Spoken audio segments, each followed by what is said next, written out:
अष्ट सिद्धि नव निधि के दाता असबर दीन जानकी माता। दोस्तों, हनुमान चालीसा की ये पंक्तियां बताती हैं कि माता सीता की कृपा से पवन पुत्र हनुमान अपने भक्तों को अष्ट सिद्धि और नवनिधि प्रदान करते हैं।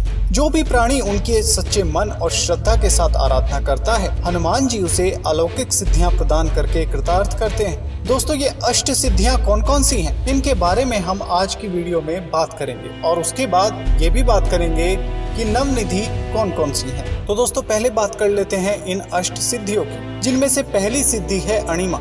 अणिमा, जिसका अर्थ है अपने शरीर को एक अणु के समान सूक्ष्मता प्रदान कर पाने की शक्ति। जिस तरह नग्न आंखों से आप अणु को नहीं देख सकते, उसी तरह अणिमा सिद्धि को प्राप्त करने के बाद कोई भी व्यक्ति आपको देख नहीं पाएगा। आप जब चाहे अपने शरीर को सूक्ष्म कर सकते हैं।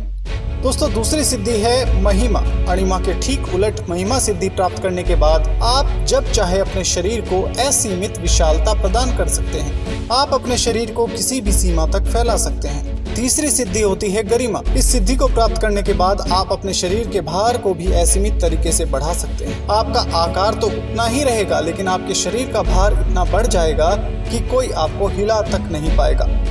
चौथी जो सिद्धि है वो है लघिमा। आपका शरीर इतना हल्का हो सकता है कि आप पवन से भी तेज गति से उड़ सकते हैं। आपके शरीर का वजन लगभग ना के बराबर हो जाएगा।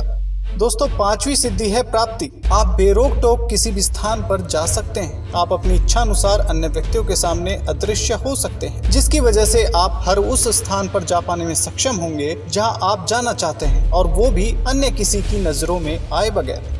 दोस्तों, छठवीं सिद्धि है पराक्रम्य। किसी दूसरे व्यक्ति के मन की बात को समझना बहुत मुश्किल है, लेकिन पराक्रम्य सिद्धि प्राप्त करने के बाद आप किसी भी व्यक्ति के मन की इच्छाओं को भांप सकते हैं। आप यह आसानी से पता लगा सकते हैं कि सामने वाला व्यक्ति असल में चाहता क्या है। दोस्तों, सातवीं सिद्धि है ईशित्व, भगवान की उपाधि।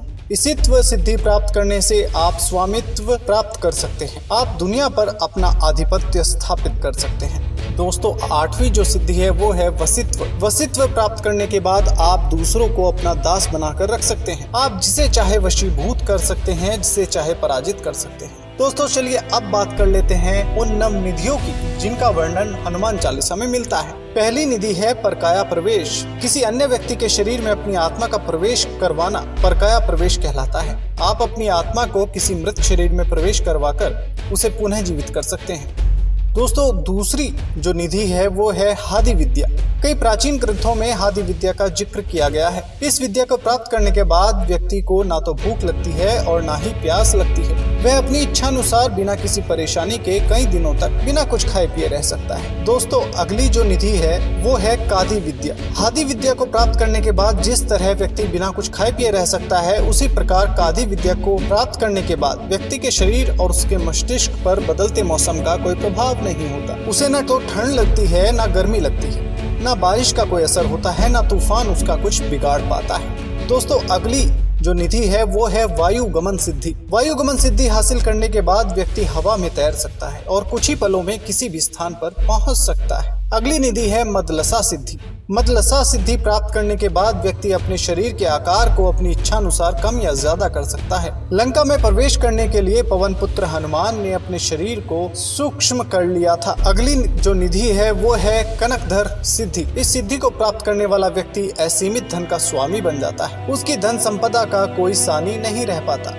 अगली जो निधि है वो है प्रज्ञा साधना। इस साधना में सफल होने के बाद साधक अपने शिष्य को यह आज्ञा दे सकता है कि किसी विशिष्ट महिला के गर्भ से जन्म ले, या फिर इस साधना के बल पर योगी अपने शिष्य को संतानहीन महिला के गर्भ से जन्म लेने के लिए निर्देशित कर सकता है। दोस्तों, अगली जो निधि है वो है सूर्य विज्ञान। भारत की प्राचीन और बेहद महत्वपूर्ण विद्याओं में से एक सूर्य विज्ञान पर सिर्फ और सिर्फ भारतीय योगियों का ही अधिकार है, आधिपत्य है। इसकी सहायता से सूर्य की किरणों की सहायता से कोई भी तत्व किसी दूसरे तत्व में तब्दील किया जा सकता है, बदला जा सकता है। और दोस्तों, आखिरी निधि जिसका वर्णन मिलता है वो है मृत संजीवनी विद्या। इस विद्या की रचना असुरों के गुरु शुक्राचार्य द्वारा की गई थी। इस विद्या को प्राप्त करने के बाद किसी भी मृत व्यक्ति को दोबारा जीवित किया जा सकता है। उम्मीद है दोस्तों कि आज की वीडियो में दी गई जानकारी आपको पसंद आई होगी। अगर आज की वीडियो की जानकारी आपको पसंद आई है तो इस वीडियो को लाइक कर दीजिए, अपने दोस्तों के साथ सोशल मीडिया पर शेयर कर दीजिए। मिलते हैं अगली वीडियो के साथ, तब तक आप बने रहिए यूट्यूब चैनल अक्षज एंटरटेनमेंट के साथ। खुश रहिए, मुस्कुराते रहिए। जय हिंद, वंदे मातरम।